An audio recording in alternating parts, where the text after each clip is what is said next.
नमस्कार साथियों। आज की इस वीडियो में हम लोग भारत की जनगणना 2011 का फाइनल रिवीजन करेंगे, क्योंकि बीपीएससी हर साल यहाँ से क्वेश्चन पूछता ही पूछता है। इस वीडियो के बाद जो बिहार का जनगणना 2011 का जो डाटा है उसको भी पूरा करा देंगे। इससे पहले भी करा चुके हैं भारत और बिहार की जनगणना, लेकिन अब जो कराएंगे इसमें थोड़ा डिटेल्स अधिक दिया हुआ है। इसको कर लेने के बाद आपका कोई भी क्वेश्चन नहीं छूटेगा। तो चलिए, इंट्रोडक्शन जो इसका भूमिका दिया हुआ है, यहाँ से तो क्वेश्चन नहीं रहेगा, लेकिन समझ लीजिए। किसी निश्चित क्षेत्र और समय में है, किसी निश्चित जो एक एरिया होता है और किसी निश्चित समय में निवास करने वाले मानवों की कुल संख्या को क्या कहा जाता है? तो जनसंख्या कहा जाता है। जनसंख्या की दृष्टि से भारत विश्व में दूसरे स्थान पर है। ये पुराना डाटा दे दिया हुआ है। अभी अगर देखा जाए तो 142.86 करोड़ के साथ भारत जो है ये विश्व में प्रथम स्थान पर है। सेकेंड स्थान पर अब चाइना हो गया है। आधुनिक पद्धति और सुव्यवस्थित ढंग से सर्वप्रथम जनगणना जो हुआ था 1749 में स्वीडन में हुआ था। तो ये क्वेश्चन आप जब कहीं सेट लगा रहे होंगे तो देखे होंगे, ये क्वेश्चन को आपको मिला होगा। तो पूछा जाता है कि सर्वप्रथम जनगणना विश्व में कहाँ हुआ, तो किस पर था? आधुनिक पद्धति और व्यवस्थित ढंग से, तो ये स्वीडन में हुआ। और 1790 में सर्वप्रथम अगर दशकीय जनगणना का अगर पूछा जाए तो दशकीय जनगणना कब? तो 1790 में ये कहाँ से हुआ? तो ये अमेरिका में हुआ था।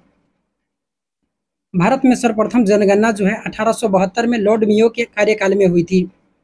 तो महत्वपूर्ण क्वेश्चन है, ये पूछा जाता है इसके कार्यकाल में, तो लॉर्ड मियो के कार्यकाल में। अंडमान निकोबार द्वीप समूह में इनसे एक और क्वेश्चन बनता है कि किस वायसराय के अंडमान निकोबार द्वीप समूह में हत्या कर दिया गया था? तो लॉर्ड मियो का। इस पॉइंट को भी ध्यान में रखिएगा। और उसके बाद 1881 में जब लॉर्ड रिपन का कार्यकाल आया तो यहाँ से क्या हुआ कि हर 10 वर्ष पर के अंतराल पर जो नियमित जनगणना होता है इसको जारी कर दिया गया। तो दो क्वेश्चन यहाँ से अगर पूछा जाए भारत में सर्वप्रथम जनगणना कब? तो 1872 ईस्वी में। किसके कार्यकाल में? तो लॉर्ड मियो के कार्यकाल में। लेकिन लॉर्ड मियो से एक और क्वेश्चन याद रखिए कि अंडमान निकोबार द्वीप समूह में इसका हत्या कर दिया गया था। और 1881 ईस्वी में जो दशकीय जनगणना हर 10 वर्ष पर होता है, ये लॉर्ड रिपन के कार्यकाल से कब से? 1881 में। तो ये क्वेश्चन पूछा जाता है ये सब। भारत में 1911 से 1921 के दशक में जनसंख्या की वृद्धि दर न्यूनतम रही थी, इसलिए वर्ष 1921 को महाविभाजक वर्ष, ग्रेट डिवाइड ईयर कहा जाता है। इसे तो वर्ष 1921 को, जब 1911 से 1921 के दशक में यहाँ जो जनसंख्या वृद्धि दर क्या रहा? तो ऋणात्मक रहा, यानी कि पॉजिटिव की जगह निगेटिव में देखने को मिला। इसलिए इसे 1921 को महाविभाजक वर्ष कहा जाता है। महत्वपूर्ण है।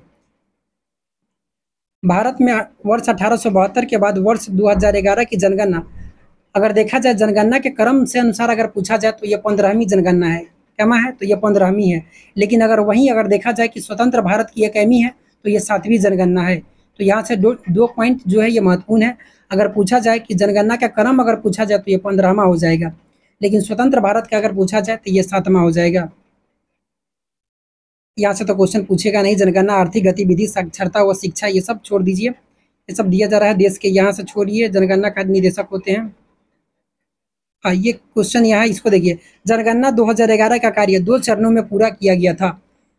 देखते हैं अभी भी जो हुआ है बिहार में जातिगत जो जनगणना हुआ है, ये भी 2 चरण में सब अलग अलग हुआ है।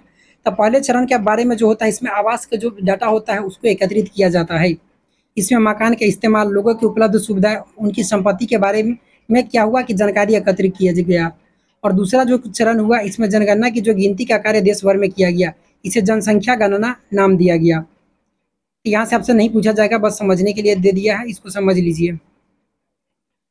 उसके बाद देखिए यहाँ जो है 2011 की जनगणना के अनुसार भारत की कुल जनसंख्या लगभग 121.09 करोड़ है। तो ये कब का डाटा के अनुसार? तो 2011 के जनगणना के अनुसार 121.09 करोड़। इसमें पुरुषों की संख्या अगर देखा जाए तो 41.47% है, तथा महिलाओं की संख्या अगर देखा जाए तो 48.53% है। तो ये दोनों जो प्रतिशत है महत्वपूर्ण है, ये बता भी चुके हैं। भारत में सबसे कम जनसंख्या वाला राज्य सिक्किम, और केंद्र शासित प्रदेश में अगर पूछा जाए तो ये लक्षद्वीप हो जाता है। महत्वपूर्ण क्वेश्चन। तो राज्यों में पूछा जाए किसका जनसंख्या सबसे कम है, तो सिक्किम का। अगर वहीं पर अगर केंद्र शासित प्रदेश अगर यूटी अगर दे दिया जाए तो इसमें लक्षद्वीप का हो जाता है। पॉपुलेशन डेंसिटी जो होता है, जनसंख्या घनत्व, तो प्रति वर्ग किलोमीटर क्षेत्र में निवास करने वाले लोगों की संख्या के औसत को क्या कहा जाता है? तो जनसंख्या घनत्व कहा जाता है। वर्ष 2011 की जनगणना के आधार पर 17.72% की दशकीय वृद्धि के साथ भारत का जनसंख्या घनत्व कितना है, तो 382 व्यक्ति प्रति जो है ये प्रति वर्ग किलोमीटर में है, जो कि 2011 का जनघनत्व 325 से क्या है, तो 57 ये अधिक है। अर्थात भूमि और संसाधनों पर क्या हुआ है, तो दबाव बढ़ रहा है। तो 2011 की इसमें दशकीय वृद्धि दर अगर पूछा जाए, ये देखें कि कितना हुआ 2011 में, यानी कि 2001 से 2011 के बीच में जो दशकीय वृद्धि दर इसमें देखने को मिला, तो 17.72%। ये क्वेश्चन तो यहाँ है। उसके बाद में भारत का जनसंख्या घनत्व अगर देखा जाए तो 382 व्यक्ति प्रति वर्ग किलोमीटर है। सेकेंड क्वेश्चन यहाँ हो गया। 2011 का ये जो डेंसिटी था ये 325 था, तो ये नहीं भी याद रहे तो कोई बात नहीं, लेकिन ये दोनों याद होना चाहिए, 17.72 और 382। राज्य स्तर पर जनसंख्या घनत्व में काफ़ी विभिन्नताएं हैं, मतलब कि भिन्नताएं देखने को मिलता है। जनगणना 2011 के अनुसार अरुणाचल प्रदेश में जहां जनघनत्व न्यूनतम, जनघनत्व के बारे में कहा जा रहा है या जनसंख्या के बारे में नहीं कहा जा रहा है। जनसंख्या सबसे कम कहाँ देखे हैं, तो सिक्किम में देखे हैं, लेकिन ये जो दिया गया है जनघनत्व के बारे में दिया गया है, न्यूनतम कहाँ देखने को मिलता है, तो अरुणाचल प्रदेश में। मात्र कितना व्यक्ति वहाँ है, तो 17 व्यक्ति जो है ये प्रति वर्ग किलोमीटर में है, तो ये महत्वपूर्ण है। वहीं बिहार में अगर देखा जाए तो कितना है, तो 1106 व्यक्ति प्रति वर्ग किलोमीटर में है, तो सर्वाधिक कहाँ है, तो ये बिहार में देखने को मिलता है।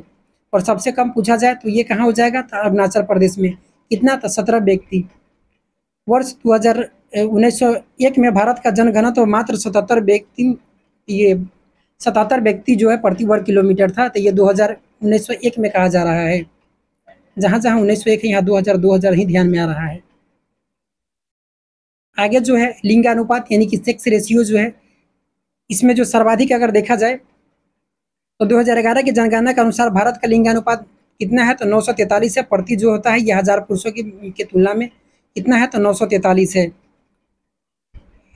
जो यह प्रदर्शित करता है कि भारत में पुरुषों की अपेक्षा स्त्रियों की संख्या क्या है, तो ये कम है। तो एक यहाँ याद रखिए, 2011 में जो था ये 933 था, तो इसमें 10 अंकों का सुधार देखने को मिला है 2011 में। 2001 के बाद कुछ अपवादों को छोड़ करके लिंगानुपात में लगातार क्या हुआ, गिरावट दर्ज की गई। 1901 में जहां 972 था, 1941 में क्रमिक इसमें क्या हुआ कि ह्रास देखने को मिला। अपवाद स्वरूप मात्र 1951 में 1 अंक, 1981 में 4 अंक, 2001 में 6 अंक तथा 2021 में 11 में 10 अंकों की इसमें इंक्रीज देखने को मिला। लिंगानुपात का न्यूनतम स्तर वर्ष अगर पूछा जाए तो 1991 में कितना था, तो 927 था। बस एक यहाँ से याद रखिए, बाद बाकी ये जो बीच में ये दिया हुआ है इसको चाहे तो छोड़ सकते हैं, ये कथन और कारण वाला में हो जाता है। जब बहुत डीपली क्वेश्चन पूछना होता है तो पूछा जाएगा।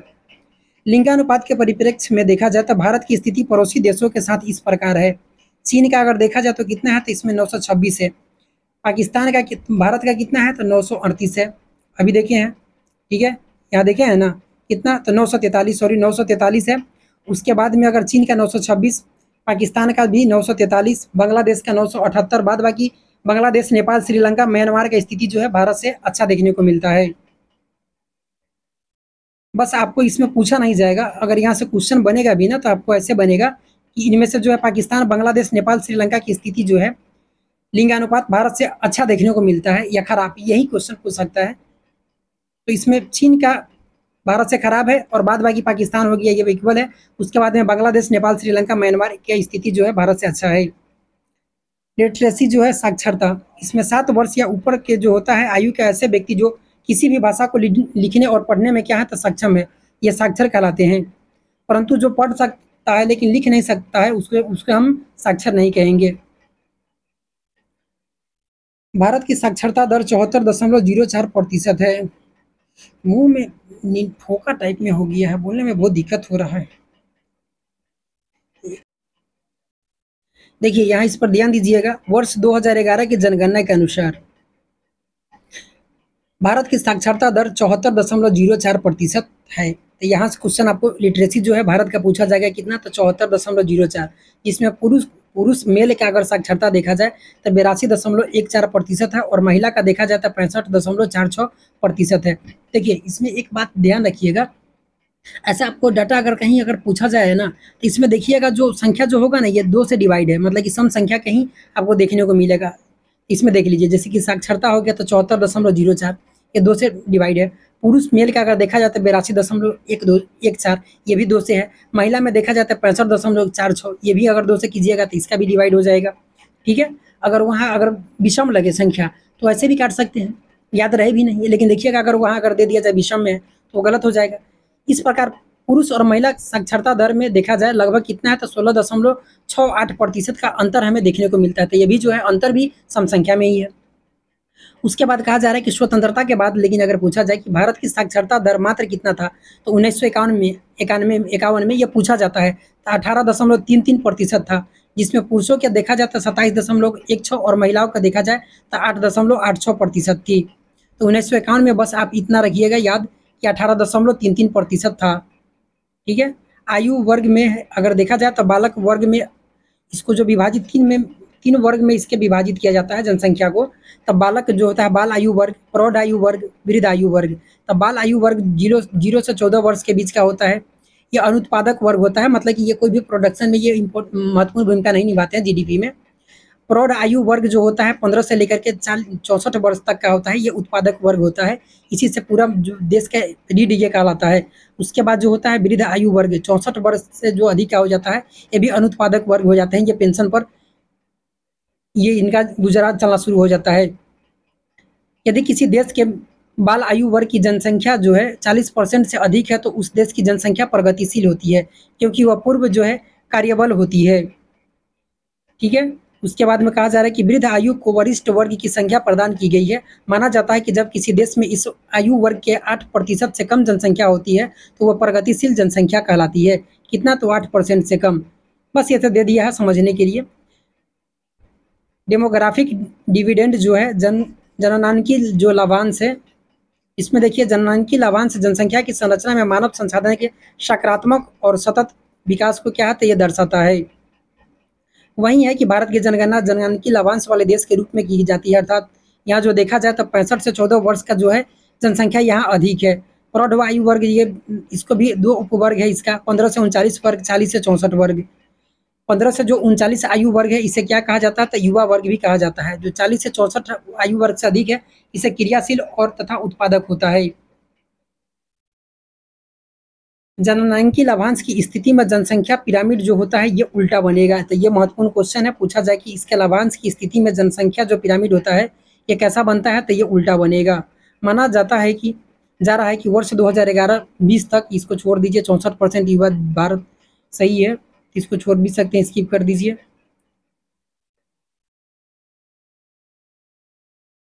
ये निर्भरता अनुपात जो होता है 15 से 64 आयु वर्ग की तुलना में अनुत्पादक, जैसे कि जो बच्चा हो गया और जो हो गया 65 वर्ष से अधिक आयु वर्ग का हो गया, 15 वर्ष से कम हो गया, ये सब निर्भर रहता है अपने किस पर निर्भर रहता है। जो 15 वर्ष से कम उम्र का जो बच्चा हो गया ये अपने गार्जियन पर डिपेंड रहता है, और 65 वर्ष से जो अधिक का हो गया ये सरकार पर डिपेंड रहता है। तो यही दिया है निर्भरता। इसके बाद यहाँ से अब बस यहाँ से देखिए जनगणना 2011 के विशिष्ट जो तथ्य दिया गया है इस पर ध्यान दीजिए। वर्ष 2011 की जनगणना जो कहा जा रहा है कि इसका जनगणना आयुक्त कौन थे, तो डॉक्टर सी चंद्रमौली थे। तो ये क्वेश्चन यहाँ से ये इम्पोर्टेंट है। और इसका शुभंकर अगर पूछा जाए तो प्रगणक जो शिक्षिका थी ये थी। इसका आदर्श वाक्य अगर देखा जाए तो हमारी जनगणना हमारा भविष्य, आवर सेंसस आवर फ्यूचर हो जाएगा। तो एक क्वेश्चन, 2 क्वेश्चन यहाँ से। कुल 29 इसमें सवाल जो है ये शामिल किए गए थे, इसको चाहे तो इसकी भी कर सकते हैं। विश्व की जनसंख्या का 17% जो है ये कहाँ निवास करती है, तो भारत में निवास करती है। भारत की जनगणना अगर देखा जाए America, Indonesia, Brazil, Pakistan, Bangladesh, Japan की जनसंख्या के ये बराबर है। सर्वाधिक जनसंख्या वाले 2 जिले महाराष्ट्र के थाने व पश्चिमी बंगाल का उत्तरी 24 परगना है। ये जिला के बारे में पूछा जा रहा है। तो सर्वाधिक जनसंख्या वाले 2 जिला जो है ये महाराष्ट्र का कौन सा हो जाएगा, तो थाने हो जाएगा। और पश्चिम बंगाल का जो है उत्तरी 24 परगना हो जाएगा। तो ये महत्वपूर्ण है।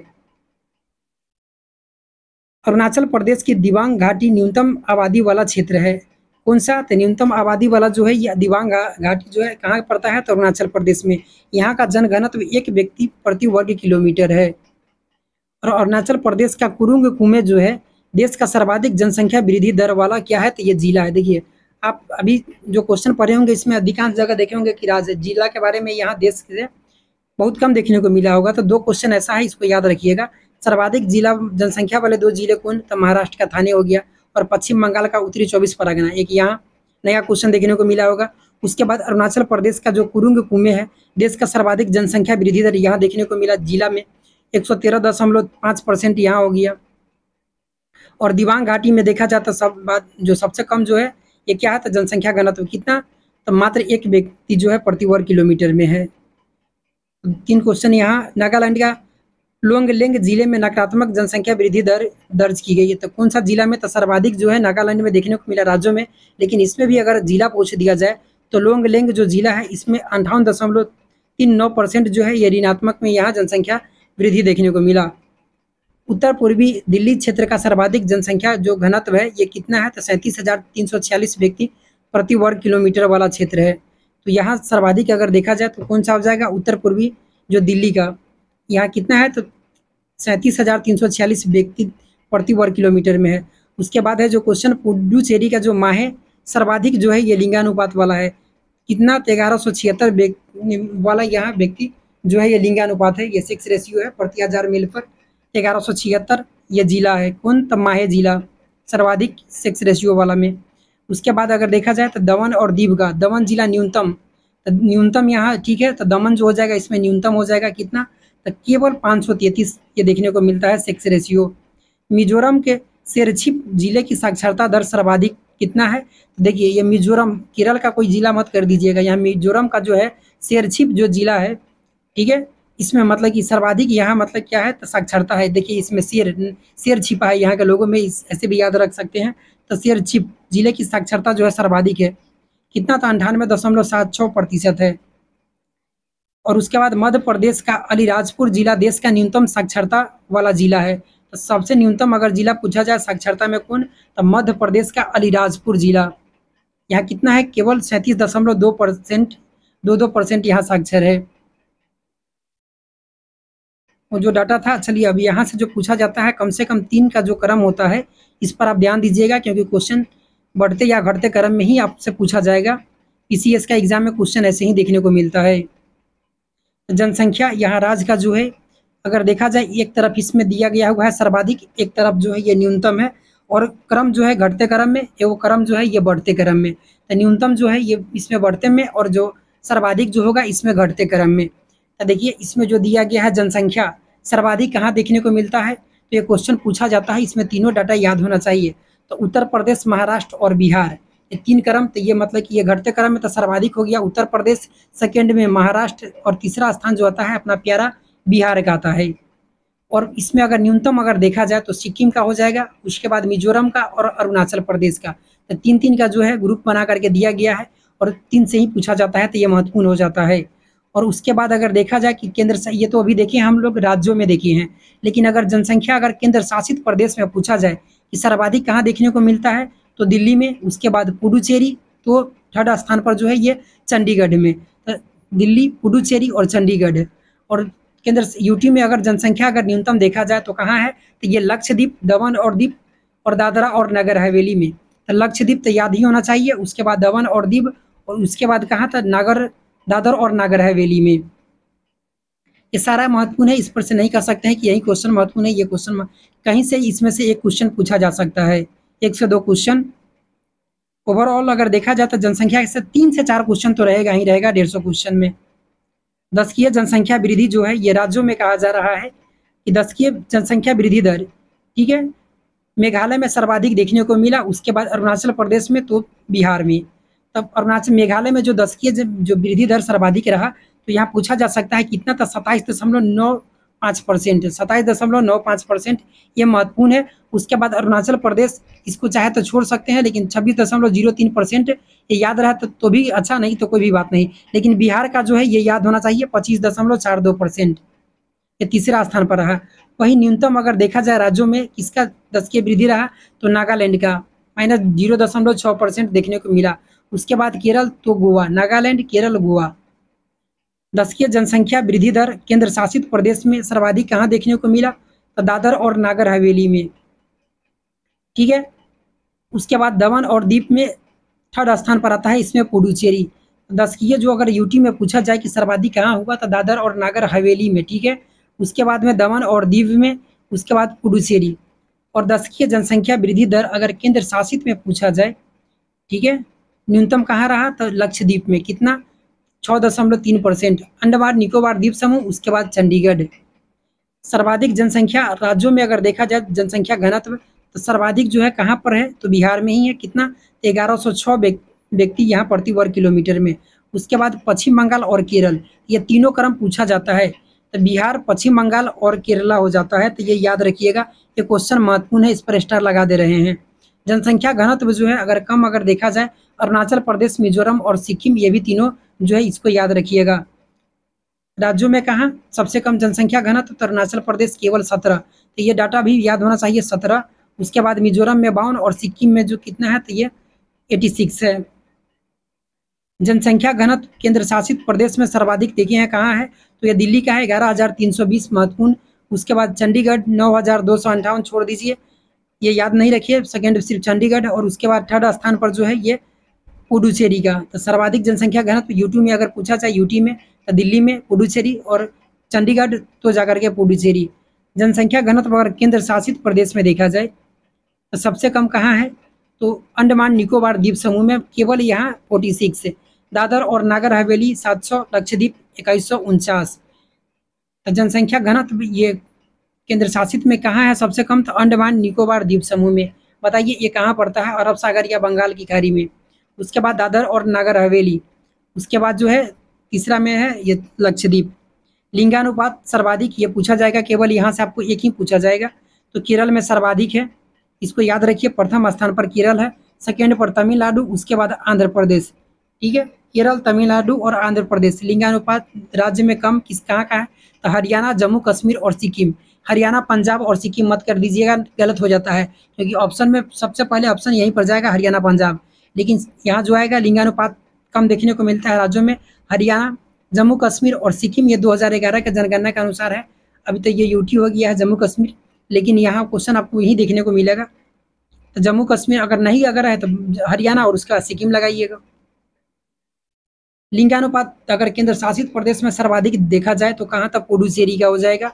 उसके बाद में लक्षद्वीप का हो जाएगा, अंडमान निकोबार द्वीप समूह का हो जाएगा। लिंगानुपात कम जो देखा जाए तो दमन और दीव में हो जाएगा। ठीक है, ये यूटी में देख रहे हैं, और सेकंड दादर नागर हवेली, थर्ड पर चंडीगढ़। एक दो बार इसको देखिएगा तो ही जाकर के याद होगा, नहीं तो अगर 2-3 बार अगर इसको पढ़े होइएगा तो हो सकता है कि डिवीजन के समय पूरा याद आ जाए। शिशु लिंगानुपात अगर राज्यों में देखा जाए तो अरुणाचल प्रदेश में कितना है, तो 972 सर्वाधिक। उसके बाद मिजोरम, तो जाकर के तीसरा पर मेघालय। ठीक है, तो जो शिशु लिंगानुपात है ये किस में है, तो अरुणाचल प्रदेश, मिजोरम में। देखिएगा शिशु में याद रखिएगा, इसका जो सेक्स रेशियो अगर पूछा जाए कि किस में सर्वाधिक है, तो शिशु जो होता है काफ़ी सुबह, AM, मतलब कि जो AM जो होता है एट मॉर्निंग जो होता है, काफ़ी दम बहुत सा सुबह में ही ये मतलब कि उठ जाएगा। तो AM, ऐसे अरुणाचल, M से मिजोरम और M से भी जो है ये मेघालय, तो इसको याद रख सकते हैं, पूछा जाता है। और राज्यों में अगर देखा जाए न्यूनतम पूछा जाए तो हरियाणा, पंजाब और जम्मू कश्मीर। ठीक है, तो ये भी महत्वपूर्ण है, हरियाणा, पंजाब और जम्मू कश्मीर। लेकिन इससे पहले जो लिंगानुपात देखे थे ये राज्यों में, ये किसका था, तो ये शिशु लिंग, ये लिंगानुपात था। लेकिन शिशु लिंगानुपात में यहाँ देखा जाए तो इसमें हरियाणा, पंजाब और जम्मू कश्मीर हो जाएगा। और शिशु लिंगानुपात केंद्र शासित यूटी में देखा जाए सर्वाधिक कहाँ है, तो अंडमान निकोबार द्वीप समूह में। उसके बाद पुडुचेरी, उसके बाद दादर और नागर हवेली। यूटी में सर्वाधिक जो कम जो सेक्स रेशियो है तो कहाँ है, तो ये दिल्ली में सर्वाधिक कम है, 871 है। चंडीगढ़ और उसके बाद दमन और दीप में, तो ये महत्वपूर्ण है, दिल्ली याद रखिएगा। उसके बाद चंडीगढ़, दमन और दीप। साक्षरता दर राज्यों में देखा जाए तो सर्वाधिक जो है किसका है, तो केरल का है, 94%। उसके बाद मिजोरम का 91.3, गोवा का 88.7 हो जाता है। तो केरल, मिजोरम और गोवा। और सबसे कम तो इसमें कौन सा हो जाएगा, तो बिहार, अरुणाचल प्रदेश और राजस्थान। तो राजस्थान इसमें तीसरा स्थान पर आ जाता है, बिहार, अरुणाचल प्रदेश और राजस्थान। तो बिहार, अरुणाचल प्रदेश, राजस्थान। यूटी में अगर देखा जाए साक्षरता सर्वाधिक किसका है, तो लक्षद्वीप का है। उसके बाद दमन और दीप का है, थर्ड में अंडमान निकोबार द्वीप समूह का। और सबसे कम देखा जाए यूटी में तो दादर और नागर हवेली का, पुडुचेरी और चंडीगढ़ का। पुरुष साक्षरता दर राज्यों में देखा जाए तो केरल में कितना है, तो सर्वाधिक पुरुष साक्षरता केरल में है, प्रथम स्थान 96.1% के साथ मिजोरम और गोवा। तो इसमें केरल, मिजोरम, गोवा, केरल, मिजोरम, गोवा किसका, तो पुरुष पुरुष जो मेल जो है साक्षरता में, तो केरल हो गया, मिजोरम हो गया, गोवा हो गया। और साक्षरता दर अगर इसमें देखा जाए राज्यों में सबसे कम पुरुष में किसका है, तो बिहार का है। कितना? 71.2%। उसके बाद अरुणाचल प्रदेश, तब तीसरा स्थान पर जो आता है ये किसका, तो आंध्र प्रदेश का हो जाता है। यहाँ राजस्थान मत कर दीजिएगा, इसमें आंध्र प्रदेश हो जाता है मेल वाला में। महिला साक्षरता दर सर्वाधिक जो है केरल में, मिजोरम में, तो गोवा में। केरल, मिजोरम, गोवा ये ठीक है। उसके बाद देखा जाए महिला साक्षरता कम अगर बिहार, झारखंड, राजस्थान और झारखंड। महिला में इसमें बिहार आ जाता है, तो सेकंड पर राजस्थान आ जाता है, और ये थर्ड पर जो है ये झारखंड आता है। लेकिन मेल वाला में देखे थे उसमें चेंज था, इसमें अलग है, ठीक है। वहाँ अरुणाचल प्रदेश था तो झारखंड था, तो यहाँ बिहार, और राजस्थान, तो जाकर के तीसरा इसमें झारखंड है। पुरुष जो साक्षरता दर यूटी में अगर देखा जाए तो लक्षद्वीप का सर्वाधिक है, दमन और दीव का, उसके बाद पुडुचेरी का। और पुरुष साक्षरता दर यूटी में देखा जाए किसमें कम है, तो दादर और नागर हवेली में, चंडीगढ़, अंडमान निकोबार द्वीप समूह में। महिला साक्षरता दर केंद्र शासित प्रदेश में पूछा जाए किसमें सर्वाधिक है, यूटी में, तो इसमें लक्षद्वीप में सर्वाधिक है, अंडमान निकोबार द्वीप समूह में सेकंड, उसके बाद चंडीगढ़। साक्षरता दर अगर यूटी में महिला का कम कहाँ है, तो दादर और नागर हवेली, दमन और दीव और पुडुचेरी में। अनुसूचित जाति जनसंख्या अगर देखा जाए राज्य में सर्वाधिक कहाँ है, ये अनुसूचित जाति के बारे में पूछा जा रहा है, यानी कि एससी के बारे में कहा जा रहा है, तो उत्तर प्रदेश में सर्वाधिक है। उसके बाद पश्चिम बंगाल, तो बिहार, उत्तर प्रदेश, पश्चिम बंगाल और बिहार। यूपी हो गया, डब्ल्यूबी हो गया, यानी कि वेस्ट बंगाल हो गया, और बिहार हो गया। ये महत्वपूर्ण है, पूछा जाता है क्वेश्चन, इस पर स्टार लगा लीजिए। उसके बाद अनुसूचित जाति जनसंख्या सबसे अगर कम पूछा जाए तो सबसे कम कहाँ है, तो मिजोरम में है, मेघालय में, और उसके बाद गोवा में। अनुसूचित जाति जनसंख्या प्रतिशत अगर देखा जाए राज्यों में, प्रतिशत में अगर सर्वाधिक पूछा जाए, ये जनसंख्या में था, लेकिन आपको अगर परसेंट में अगर पूछा जाए तो पंजाब में सर्वाधिक हो जाता है 80 का परसेंट। उसके बाद हिमाचल प्रदेश, तो पश्चिम बंगाल। और सर्वाधिक कम अगर देखा जाए तो ये मिजोरम में, परसेंट में सर्वाधिक कम जो है मिजोरम में, उसके बाद मेघालय में, तो गोवा में। जनजाति का सर्वाधिक संख्या अगर ये केंद्र शासित प्रदेश में पूछा जाए जनजाति के बारे में, तो लक्षद्वीप। देखिए जनजाति तो ये यूटी में ही अधिकांश देखने को मिलता है, इसलिए यूटी में याद रखिएगा। राज्य और केंद्र शासित प्रदेश दोनों देकर के पूछा गया इसमें, तो लक्षद्वीप में ये सर्वाधिक हो जाता है 94.79%। उसके ये कहाँ है, तो ये लक्षद्वीप, बताइए, ये यहाँ पर, ये अरब सागर के करीब ये सब हो जाता है, ठीक है। याद रखिएगा कहाँ सर्वाधिक एसटी जो हो जाता है लक्षद्वीप, अंडमान निकोबार द्वीप समूह नहीं कर दीजिएगा, नहीं तो गलत हो जाएगा। लक्षद्वीप में सर्वाधिक है 94.79%। उसके बाद मिजोरम में, तो नागालैंड में। और इसमें अगर एसटी का अगर सर्वाधिक अगर परसेंट में अगर देखा जाए, प्रतिशत में अगर यहाँ देखा जाए कि कम कहाँ है, तो उत्तर प्रदेश में। कितना, तो 0.56%। तमिलनाडु सेकेंड स्थान पर है, उसके बाद बिहार है। ग्रामीण जनसंख्या राज्यों में अगर सर्वाधिक कहाँ है, तो उत्तर प्रदेश में, बिहार में, पश्चिम बंगाल में। तो उत्तर प्रदेश, बिहार और पश्चिम बंगाल। और ग्रामीण जनसंख्या अगर कम देखा जाए तो सिक्किम में, मिजोरम में और गोवा में। ग्रामीण जनसंख्या परसेंट अगर प्रतिशत में अगर देखा जाए सर्वाधिक अगर हिमाचल प्रदेश में, उसके बाद बिहार में, तो असम में। तो महत्वपूर्ण है ये भी क्वेश्चन। और कम देखा जाए तो गोवा में, मिजोरम में, उसके बाद तमिलनाडु में। शहरी जनसंख्या सर्वाधिक कहाँ हो जाएगा, जनसंख्या यहाँ पूछा जा रहा है, यहाँ परसेंट में नहीं, तो जनसंख्या के बारे में, तो महाराष्ट्र में सर्वाधिक हो जाएगा, उत्तर प्रदेश, तब तमिलनाडु। और कम में पूछा जाए तो सिक्किम में, अरुणाचल प्रदेश और नागालैंड में। लेकिन अगर वहीं अगर शहरी जनसंख्या प्रतिशत अगर पूछा जाए तो गोवा में ये सर्वाधिक देखने को मिलता है। ये प्रतिशत में अगर पूछा गया तो गोवा में, मिजोरम में, तमिलनाडु में।